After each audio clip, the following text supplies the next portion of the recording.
And today we're going to talk about the second biological law, which states that every special program runs in two phases as long as the conflict has been resolved.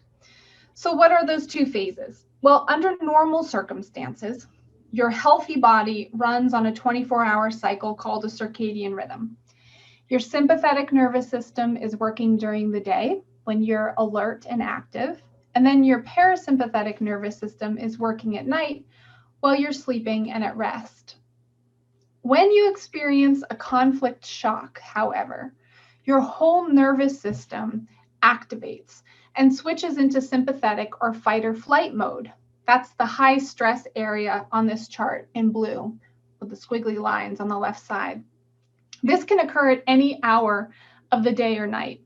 And the purpose of this shift is to help you deal with the threat at hand by making sure that you are alert and ready for action. You're probably really familiar with many of the stress symptoms that I listed here. And what they mean are that you're actively in conflict. You're actively trying to survive or protect yourself from something that's been detected as a threat. If you take a moment to look at that, do you recognize any in yourself right now? One of the members in our group this week mentioned that she was experiencing early morning awakening with low blood sugar, high adrenaline, and panic attacks. These would all be symptoms of being in a conflict active phase, meaning that something in her life needs resolution.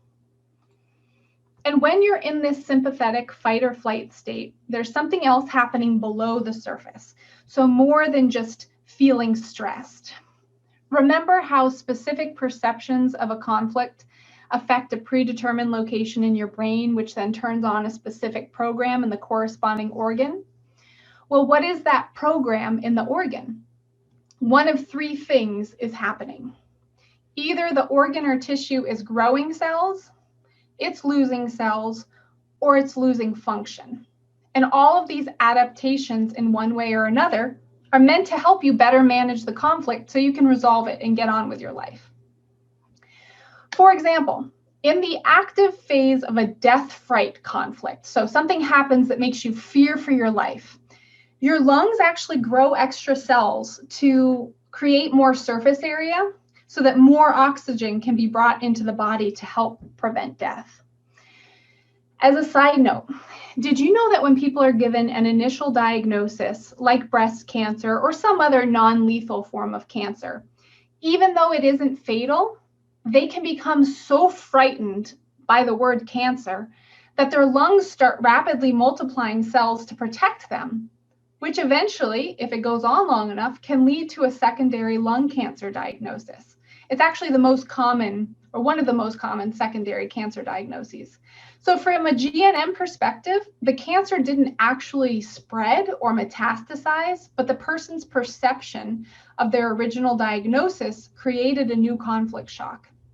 This tells those of us who are in the medical profession that perception matters, and we need to choose our wording and our tone very carefully because we can create new shocks in our patient. Here's another one. In the active phase of a powerlessness conflict, so this is a situation where you feel helpless and like your hands are tied. There's nothing you can do.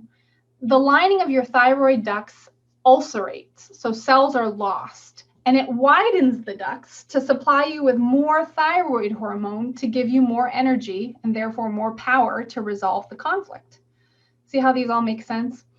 And in the active phase of a hearing conflict, like getting upsetting news on the phone, something that you don't want to hear, there's a functional loss of the inner ear, like so that you don't have to hear it, which actually results in a condition called tinnitus, or some people call it tinnitus.